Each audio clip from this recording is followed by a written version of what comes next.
मुसलमानों को भी नहीं पता ये सच। पूरी दुनिया में अपनी पकड़ बना चुके इस्लाम धर्म के बारे में आप सभी जानते होंगे, लेकिन क्या आपको इस धर्म का असली सच पता है? क्या आपको ये मालूम है इस्लाम धर्म में की जाने वाली चीजें आखिर क्यों होती है?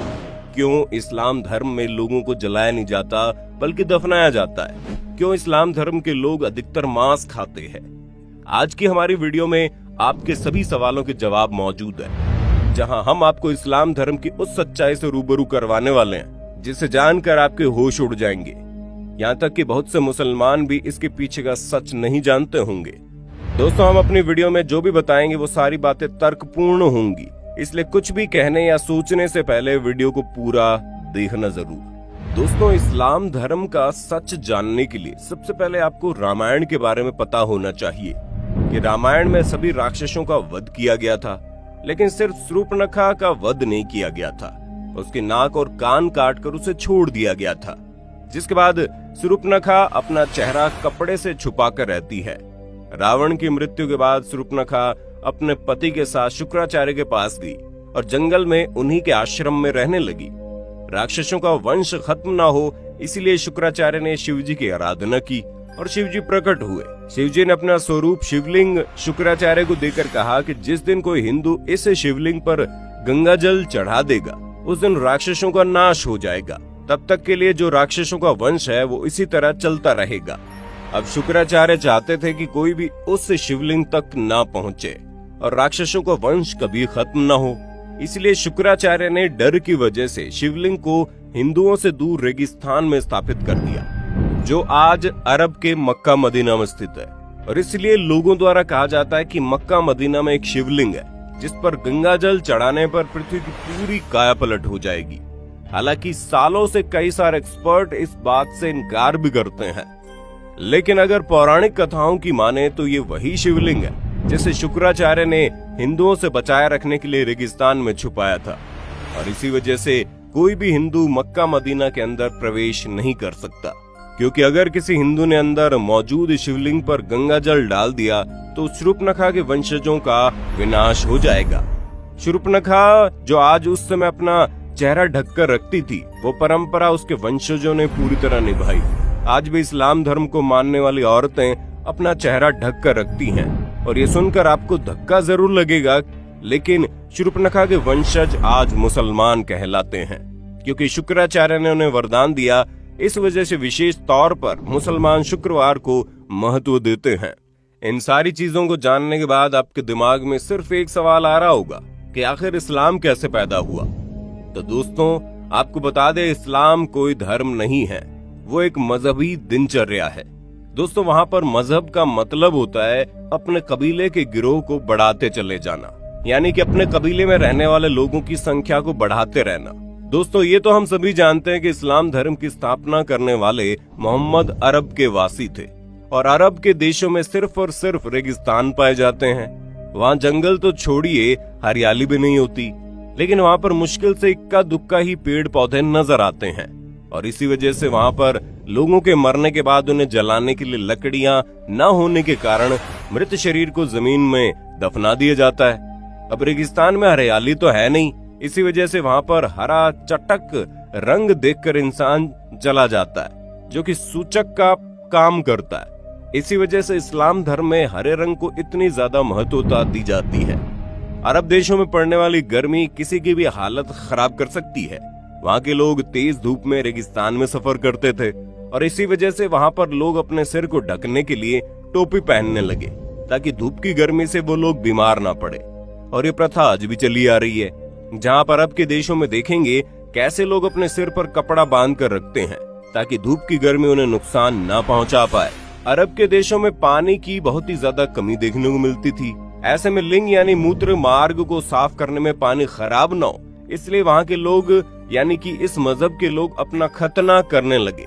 दोस्तों, खतना जो प्राइवेट पार्ट होता है उसका आगे वाला हिस्सा काट दिया जाता है, और ये चीज अभी तक चलती आ रही है। सब लोग एक ही कबीले में खाना बदोश होते थे, इसलिए आपस में भाई बहन की निकाह कर देते थे। उन्हें शादी करने के लिए कहीं दूर रिश्ता ढूंढने की जरूरत नहीं होती थी, पर हाँ, वो लोग शादी करने से पहले इस बात का जरूर ध्यान देते थे कि जिसके साथ वो शादी कर रहे हैं वो उसका सगा भाई या बहन ना हो, अगर कोई चाचा या मामा वगैरह का लड़का या लड़की है तो उसके साथ ये लोग आराम से शादी कर देते थे। बस शर्त ये होती थी कि जिस शख्स से इस्लाम धर्म में शादी होती थी उसका जन्म आपकी माँ की कोख से न हुआ हो। अब अगर बात की जाए खान पान की, तो आप जानते ही हैं कि अरब के देशों में रेगिस्तान के अलावा आपको और कुछ देखने को नहीं मिलेगा। वहाँ खेती बाड़ी करना या फिर फलों को उगाकर खाना असंभव था। इसी वजह से वहाँ के लोग जानवरों को मारकर अपना भोजन बनाते थे और वही परंपरा आज तक चली आ रही है। भले ही आज हर जगह गेहूं, चावल, फल फ्रूट पहुंच सकते हैं, लेकिन फिर भी इस्लाम धर्म के ज्यादातर लोग पुराने समय की तरह ही जानवरों को मारकर खाना पसंद करते हैं। हालांकि पहले के समय में लोगों को ये पता था कि किसी भी जीव को मारना अच्छी बात नहीं होती, इसलिए वो अपनी भूख मिटाने के लिए जिस किसी भी जानवर को मारते थे उसे कुर्बानी का नाम दे देते थे। और जब जानवर की कुर्बानी की जाती थी तो उस वक्त अल्लाह को याद कर लिया जाता था, ताकि जानवर की मौत का जो पाप है वो उनके सिर पर ना चढ़े। ये चीज धीरे धीरे बढ़ती गई और एक प्रथा में बदल गई और अब तो इसे दुनिया भर में त्योहार की तरह मनाते हैं, जहां जानवरों की कुर्बानी करके लोग उसे खाते हैं। वैसे आज लोग इन सारी चीजों के बारे में नहीं सोचते और किसी भी जानवर को खाने में बिल्कुल भी संकोच नहीं करते।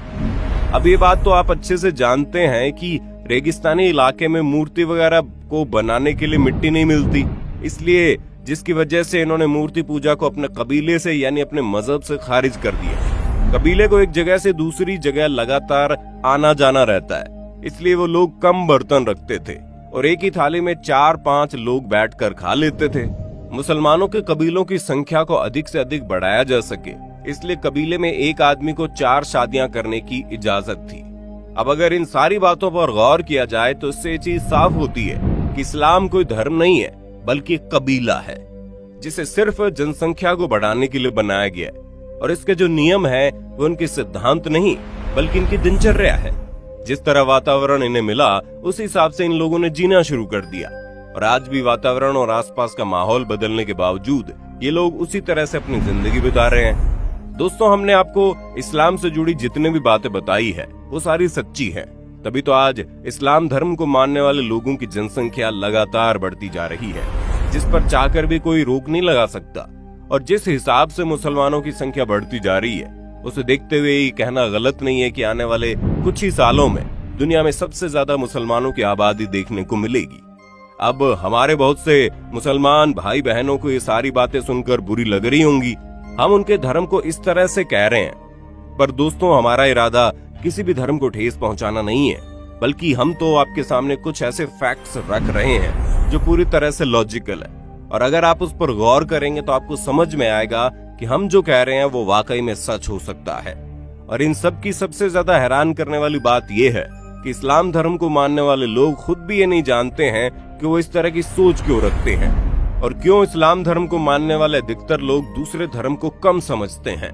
हम ऐसा नहीं कह रहे कि मुसलमान लोग ही अपने धर्म को ऊंचा रखते हैं और बाकी लोग अपने धर्म पर ध्यान नहीं देते, बल्कि हिंदू से लेकर सिख और ईसाई तक हर धर्म के लोग अपने धर्म को महत्व देते हैं। किसी भी धर्म में, फिर चाहे वो इस्लाम धर्म ही क्यों ना हो, उसमें दूसरे धर्म को नीचा दिखाना नहीं सिखाया गया है। लेकिन फिर भी मजहब के नाम पर दंगे होते हैं, जबकि चाहे हिंदू हो या मुसलमान, किसी को भी ये नहीं पता कि उनकी शुरुआत कहाँ से हुई और जो सिद्धांत और नियम कानून वो सीख रहे हैं वो किसने बनाए और किस लिए बनाए। लोग तो सिर्फ आंख बंद करके अंधों की तरह उन्हें मानते जा रहे हैं, परंतु उसके पीछे का सच किसी को नहीं पता। अब आपका इसके बारे में क्या कहना है कमेंट में बताना।